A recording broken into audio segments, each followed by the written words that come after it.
तो प्यारे बच्चों, आज हम 10वीं क्लास की वर्कशीट 28 करने वाले हैं,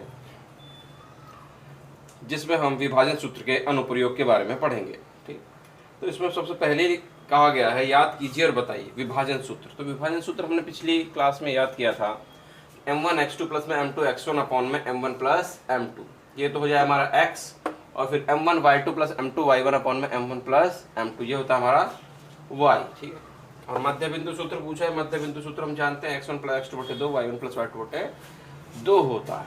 ठीक है जी, तो इनका प्रयोग हम क्या कहीं और भी करते हैं? क्या हम इन दोनों सूत्रों का प्रयोग रेखाखंड को बांटने के अलावा कहीं और कर सकते हैं? तो आइए मिलकर सीखते हैं। तो देखिए, पहली स्थिति क्या कहती है? पहली स्थिति कहती है चतुर्भुज। पहली स्थिति कहते हैं चतुर्भुज जैसे कि आयत हुआ, वर्ग हुआ, समांतर चतुर्भुज हुआ या समलम के विकर्ण एक दूसरे को समद्विभाजित करते हैं। तो स्थिति एक क्या कहती है? देखिए, चतुर्भुज जैसे कि आयत, वर्ग, समांतर चतुर्भुज व समलम चतुर्भुज के विकर्ण एक दूसरे को समद्विभाजित करते हैं। इसलिए मध्य बिंदु सूत्र द्वारा इन चतुर्भुजों के निर्देशन बिंदु ज्ञात कर सकते हैं। कोई भी आयत हो गया, समलम चतुर्भुज, समांतर चतुर्भुज, ठीक है, वर्ग, इन सब के विकर्ण क्या करते हैं? एक दूसरे को समद्विभाजित करते हैं। यानी कि AC का मध्य बिंदु बराबर होता है BD के मध्य बिंदु के। ठीक है जी, AC का मध्य बिंदु बराबर होता है BD के मध्य बिंदु के। ठीक है, इसका प्रयोग हम इस चतुर्भुज के निर्देशांक ज्ञात करने के लिए भी करते हैं। तो उदाहरण दिया है पहला, देखते हैं उदाहरण क्या कहता है। देखते हैं पहला उदाहरण क्या कहता है। इसी के हिसाब से स्थिति फर्स्ट के हिसाब से कहता है एक समांतर चतुर्भुज ABCD आपको दिया हुआ है, जिसकी निर्देशांक क्रम अनुसार है। A दे रखा 7,2, B दे रखा 8,3, C 9,4 आपको दिखाई दे रहा होगा, D दे रखा P,3। तो P का मान ज्ञात कीजिए। हम जानते हैं ये समांतर चतुर्भुज है, तो समांतर चतुर्भुज के मध्य विकर्ण के मध्य समांतर चतुर्भुज के विकर्ण के मध्य बिंदु क्या होते हैं जी? बराबर होते हैं। तो AC का मध्य बिंदु बराबर लिख दिया हमने BD का मध्य बिंदु। AC का मध्य बिंदु का फॉर्मूला होगा x, AC के बारे में बात कर रहे हैं, तो ये हमारा होगा x1 और ये हमारा होगा x2 y2। फॉर्मूला क्या होता है? x1 प्लस x2 यानी कि 7 प्लस 9 बटे 2, y1 प्लस y2 यानी कि 2 प्लस 4 बटे 2, ये होता है मध्य बिंदु का फॉर्मूला AC। BD की बात करेंगे, किसकी बात करेंगे जी? BD की। तो ये हमारा होगा x1 y1 और ये हमारा होगा x2 y2। Formula x1 plus x2 यानी कि 8 प्लस p बटे 2 और y1 प्लस y2 यानी कि 3 प्लस 3 बटे 2। ठीक है, ये हमने निकाल दिया। तो ये हो गया आपका, हम जानते हैं x जो होगा वो x के बराबर होगा और y के बराबर होगा, क्योंकि पीछे बराबर का निशान है। ठीक, तो ये हो गया हमारा 16 बटे 2 और ये हो गया हमारा 6 बटे 2। ये जुड़ नहीं सकता, ऐसे ही रहेगा 8 प्लस p बटे 2 और ये 6 बटे 2। तो हमने पाया पीछे वाला तो पीछे वाले के बराबर आ ही रहा है, y वाला y लिख, तो x वाला किसके बराबर होगा? x वाले के बराबर लिख देंगे। 16 बटे 2 बराबर किसके होगा जी? 8 प्लस p बटे 2। दोनों के बटे में सेम संख्या होती, क्या होती है? वो कट जाती है। 8 इधर लेंगे, काय का हो गया? माइनस का हो गया। तो कितने बचे? 8। तो p का मान इस तरह से कितना निकल के आ गया जी आपके पास? 8 निकल कर आ गया। ठीक है जी, इसी के साथ देखते हैं हम स्थिति 2। देखिए आपको स्क्रीन पे दिखाई दे रही हो, क्या कहती है? रेखाखंड को 3 समान भागों में समत्रिभाजित में बांटकर विभाजन सूत्र द्वारा निर्देशांक बिंदु ज्ञात करना। ठीक है, यदि बिंदु यानी कि दे रखा, कहता है कि यदि बिंदु है आपके पास AB है, इस रेखाखंड को कोई 2 बिंदु हैं जो समत्रिभाजित करते हैं, यानी कि 3 समान भागों में बांटते हैं। ठीक है जी, बिंदु P और Q जो AB पर स्थित है, इसे 3 समान भागों में बांटते हैं और AP बराबर क्या होगा? PQ बराबर क्या होगा? QB होगा। अगर तीनों बराबर हैं तो इधर अगर मैं यहाँ से देखूँ, इधर ये किस अनुपात में बांट रहा है? इधर के हिस्से हैं 1 और उधर के हिस्से हैं 2। ठीक है, लेकिन यहाँ से अगर देखूँ तो इधर के हिस्से कितने हैं? 2 और उधर के हिस्से कितने हैं? 1। तो यहाँ से अनुपात क्या हो गया? AP अनुपात PB कितना हो गया? 1:2। और QB से देखेंगे तो AQ अनुपात QB कितना हो गया? 2:1। ठीक है जी, इस तरह से अब जरूरी नहीं कि 2 हिस्से करें, 3 हिस्से करें, वो 4 भी कर सकता है, 5 भी कर सकता है, तो वहां पर भी हम विभाजन सूत्र का प्रयोग करते हैं। ठीक है, तो देखिए उदाहरण 2 क्या कहता है हमसे। दूसरा उदाहरण कहता है यदि रेखाखंड ए बी आपको दिखाई दे रहा होगा, ए बी ये रेखाखंड है, एक निर्देशांक आपका 4,1, बी के निर्देशांक है 2,3, वह पी व क्यू इसे समत्रिभाजित समान 3 भागों में बांटते हैं, तो पी और क्यू के निर्देशांक ज्ञात कीजिए। पी और क्यू समान 3 भागों में बांटते हैं, तो 3 भागों में बांटते हैं, एक हिस्सा, 2 हिस्से, 3 हिस्से, तो इधर का हिस्से हैं 1 और उधर के हिस्से कितने हो गए 2, तो यहाँ पी से जब देखें तो 1 अनुपात कितने हो गए 2 हो गए। लेकिन क्यू से अगर देखेंगे तो इधर के हिस्से कितने हैं 2 हिस्से, तो 2 अनुपात उधर के कितने हैं 1, 2 अनुपात 1 हो गया। ठीक है, अब इनके निर्देशांक याद करने हैं, तो हम देखिए पी के निर्देशांक, ये तो ए बी क्या होंगे x1 y1 और ये x2 y2, पी के लिए निकालने तो इसका अनुपात क्या है 1 अनुपात 2, यानी कि m1 m2। बस इसके मान यहाँ पर आप रख दीजिए, आपके आंसर आते चले जाएंगे। m1 कितना है आपके पास 1 और x2 कितना है आपके पास 2, m2 है आपके पास 2 और x1 है आपके पास 4, और m1 plus m2 1 plus 2, m1 1 और y2 3, m2 2, ठीक है, और y1 1 और अपॉन में m1 प्लस m2, ठीक है, यानी कि 1 प्लस 2, ये p 2 एकम 2, 2 चौक 8 बटे में 3, 3 एकम 3, 5 2 एकम 2 बटे में 3, 8 और 2 कितना हो गया 10 बटे 3, कट नहीं सकता, ऐसी रहेगा, 3 और 2 कितना हो गया 5 बटे 3। तो इस तरह से आपके पी के निर्देशांक आ गए। ठीक, अब देखते हैं हम क्वेश्चन नंबर स्थिति 3। स्थिति देखिए कहती है कहता व्रत का केंद्र, केंद्र आप जानते हैं व्रत का केंद्र होता है त्रिज्या व व्यास के अंतिम बिंदु व लंबाई मध्य बिंदु सूत्र व दूरी सूत्र द्वारा ज्ञात हम कर सकते हैं। ठीक है, ये दूरी सूत्र भी हम जानते हैं, मध्य बिंदु सूत्र भी हम जानते हैं, इनके द्वारा हम जो है इसका केंद्र ज्ञात कर सकते हैं या इसके अंतिम बिंदु या इनकी लंबाइयां ज्ञात कर सकते हैं। तो देखते हैं उदाहरण 3 क्या कहता है। ये तीसरा उदाहरण कहता है एक वृत्त के व्यास के सिरे के बिंदु 3,8 दिखाई दे रहे हैं और 7,4 है, बी दिखाई दे रहा है जी आपको। तो कहते हैं वृत्त का केंद्र ज्ञात कीजिए आप, ठीक है, और व्यास की लंबाई ज्ञात कीजिए, त्रिज्या की लंबाई भी ज्ञात कीजिए। तो पहले केंद्र ज्ञात करना है भाई जी। केंद्र क्या होता है वृत्त का केंद्र, जो व्यास है उसका मध्य बिंदु होता है। तो मध्य बिंदु सूत्र हमने ज्ञात कर लिया, x1 प्लस x2 बटे 2 y1 प्लस y2 बटे 2।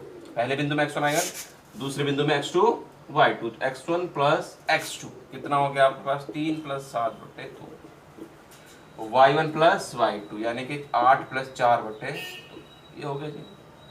3 और 7 हो गया 10 बटे 2 और ये हो गया 12 बटे 2। काट दो, 2 से काटेंगे इसको तो जाएगा 2 पंजे 10 और 2 6 12 हो जाएगा आपके पास। इस तरह से केंद्र आ गया आपके पास। उसका तो उसने पूछा वृत्त का केंद्र आ गया यानी कि O के बिंदु आ गया आपके पास। उसका तो उसने पूछा व्यास की लंबाई, व्यास यानी कि AB दूरी सूत्र से निकलेगा। तो AB की लंबाई कैसे निकालते हैं, दूरी सूत्र हमारा कहता है x2 माइनस x1 का whole square plus y2 minus y1 का होल स्क्वायर। हम देखें यहाँ पर x2 माइनस x1 यानी कि 7 माइनस 3 का होल स्क्वायर, ठीक है जी। y2 माइनस y1 यानी कि 4 माइनस 8 का होल स्क्वायर। 7 में से 3 के तो आपके बचेंगे 4 और यहाँ पर बचेंगे आपके माइनस के 4, अंडररूट है। 4 का स्क्वायर हम जानते हैं 16 होता है, 4 का स्क्वायर हम जानते हैं कितना होता है 16 होता है, ठीक है। इसी तरह से 16 और 16 आपके हो जाएंगे 32, ठीक है। 16 और 16 आपके हो जाएंगे, ऊपर का मिटा देता हूँ।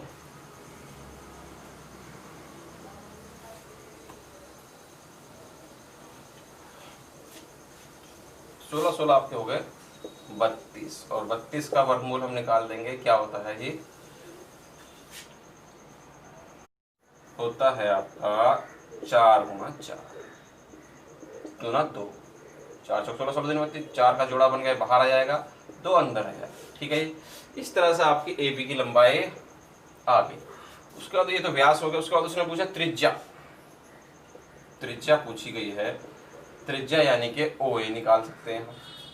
ओ ए क्या होगा, पूरे व्यास का आधा, यानी कि ए बी का आधा कर दीजिए।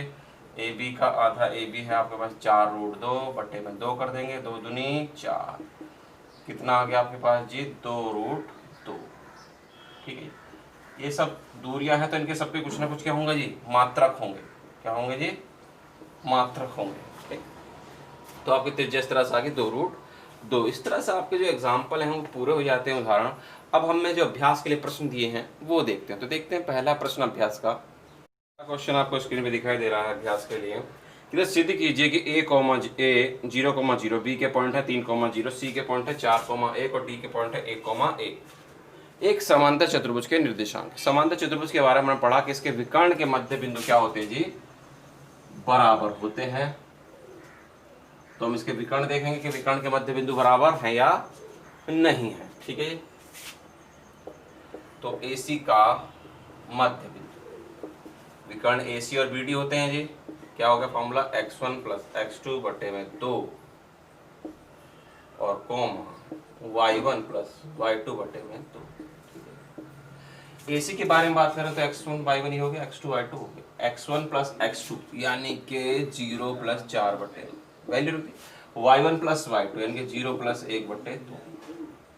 ये हो गया आपका 4 बटे 2 और ये हो गया 1 बटे 2। काट दे, कितना आ गया 2 दूनी 4 और ये 1 बटे 2। ये तो आपके आ गए AC के मध्य बिंदु। अब किसके निकालने हैं आपको, BD के। किसके जी, BD के मध्य बिंदु के लिए फॉर्मूला तो यही रहेगा, x1 + x2 बटे 2, y1 + y2 बटे 2। B और D के निकालने, तो पहले B में x1 y1 और उसमें x2 y2। तो फॉर्मूला होता है x1 + x2 बटे 2 यानी कि 3 + 1 बटे 2, y1 + y2 यानी कि 0 + 1 बटे 2। ठीक है, यहीं लिख देते हैं हम। 3 + 1 कितना हो गया जी आपका, 4 बटे 2 और 0 + 1 1 बटे 2। काट दिया, कितना आ गया, तो ये आपका आ गया 2 और ये 1 बटे 2। तो हमने क्या पाया, जो AC के मध्य बिंदु है वही आपके BD के भी मध्य बिंदु है और मध्य बिंदु बराबर है। इसका मतलब है क्या है, ये समांतर चतुर्भुज के शीर्ष है। ठीक है, ये बराबर आ गए, AC का मध्य बिंदु बराबर आ गया BD के मध्य बिंदु के, अतः हम कह देंगे कि बिंदु ABCD क्या है जी, समांतर चतुर्भुज के शीर्ष हैं। अब देखते हैं क्वेश्चन नंबर 2। ये कहता है दूसरा क्वेश्चन, यदि बिंदु P और Q, आपको स्क्रीन पे दिखाई देगा, P और Q रेखाखंड बिंदुओं A के बिंदु 2.2 B के हैं -7,4 और जोड़ने वाले रेखाखंड पर स्थित है। P और Q जो है रेखाखंड AB पर स्थित हैं और इनको 3 समान भागों में बांटते हैं। 3 समान भागों में, जितना हिस्सा ये उतना ही, उतना ही ये है, यानी समती विभाजित करते हैं। तो P और Q के निर्देशांक ज्ञात कीजिए। ठीक है, हमने इस तरह का एग्जाम्पल भी अभी करा था। यहाँ से अनुपात हम देखेंगे पहले, तो इधर के हिस्से कितने हैं, 1 और इधर के हिस्से कितने हैं, ये 1 ये और 1 ये, कितने से 2। तो इसके अनुपात क्या हो जाएगा, 2 अनुपात है। लेकिन अगर Q के बिंदु मुझे निकालने पड़े तो Q से देखूंगा तो इधर के हिस्से कितने हैं, 1 और ये 2 और इधर के हिस्से कितने हैं, तो Q के निर्देशांक क्या होंगे, 2:1। ठीक है, निर्देशांक हमें विभाजन सूत्र याद है कि क्या होता है, m1 x2 + m2 x1 upon में m1 + m2, m1 y2 + m2 y1 upon में m1 + m2। जो पहला बिंदु होता है उसमें क्या होते हैं, x1 और y1 होते हैं, हम जानते हैं। दूसरे बिंदु में x2 और y2 होते हैं और जिस बिंदु के हम निर्देशांक निकाल रहे हैं वो जिस अनुपात में बांटता है वो होते हैं हमारे m1 और m2। ठीक है, ये बात हम जानते हैं। बस फटाफट वैल्यू रखिए और आंसर पाइए। m1 हो गया आपके पास 1, x2 हो गया आपके पास -7, m2 हो गया आपके पास 2, x1 हो गया आपके पास 2 अपॉन में m1 + m2। ठीक है जी, m1 हो गया 1, y2 हो गया आपके पास 4 और m2 हो गया आपके पास 2 और y1 हो गया आपके पास -2 और अपॉन में m1 + m2। ठीक, अब फटाफट बताइए, 7 एकम 7 हो गया, 2 दूनी 4 हो गया, या 3 हो गया और ये कितना हो गया, ये 4 एकम 4 -4 एकम 4 बटे में 3 हो गया। 7 में 4 गया तो मुझे 3 बटे 3 और ये 4 में 4 गया तो 0 बटे 3। काट दिया, कितना आ गया, -1 और ये कितना आ गया, 0। तो ये तो किसके बिंदु आ गए आपके पास, P के आ गए। इसी तरह से हम किसके निर्देशांक निकालेंगे, Q के निर्देशांक निकालते हैं। तो देखते हैं Q के निर्देशांक निकालेंगे तो हम Q से अनुपात देखेंगे। Q से अनुपात कितना है, 2:1। फॉर्मूला वैसे ही रहता है, विभाजन सूत्र। पहले बिंदु में x1 y1, दूसरे में x2 y2। तो m1 है आपके पास 2 और x2 है आपके पास -4, m2 है आपके पास 1। ठीक है, और x1 है आपके पास 2 अपॉन में m1 प्लस m1 है 2, ठीक है जी, और y2 है आपके पास 4, m2 है 1 और y1 है आपके पास माइनस का 1, m1 plus m2 sorry m1 2 है m2 1 है, m1 2 है m2 1। तो 7 दूनी कितना हो गए 14, 2 एकम 2 बटे में 3, 2 चौक 8, 1 एकम 1 बटे में 3, ठीक है जी। तो ये कितना हो गया आपके पास माइनस के 12/3 और ये हो गया आपका 7/3, ठीक है। ये कट सकता है 3 चौक 4 आ जाएगा और ये 7/3 कट नहीं सकता, ऐसे ही रहेगा। ये आप किसके निर्देशांक आ गए क्यू के निर्देशांक आ गए। इस तरह से आपका जो क्वेश्चन नंबर 2 था वो भी कंप्लीट हो गया, ठीक है। अब देखते हैं क्वेश्चन नंबर 3 उसने क्या अभ्यास के लिए दिया है, स्क्रीन पे दिखाई दे रहा होगा। कहता है यदि 4, P और 1, 0 वृत्त के व्यास के अंत्य बिंदु है जी, और व्यास की लंबाई दे रखी है आपको 10 सेंटीमीटर। तो कहता है P का मान वृत्त का केंद्र ज्ञात कीजिए। वृत्त का केंद्र तब ज्ञात कर सकता हूँ जब मुझे ये बिंदु पता हो, ठीक है। तो पहले P निकालेंगे। P कैसे निकलेगा, P निकलेगा इसकी दूरी से, क्योंकि उसने दूरी हमें दे रखी है। तो दूरी सूत्र आपका जानते हैं क्या होता है जी, आपका x2 माइनस x1 का होल स्क्वायर और y2 माइनस y1 का होल स्क्वायर। पहले पॉइंट में होते हैं हमारे x1 y1 और दूसरे पॉइंट में होते हैं हमारे x2 y2। तो x2 माइनस x1 की बात करेंगे 1 माइनस 4 हो गए,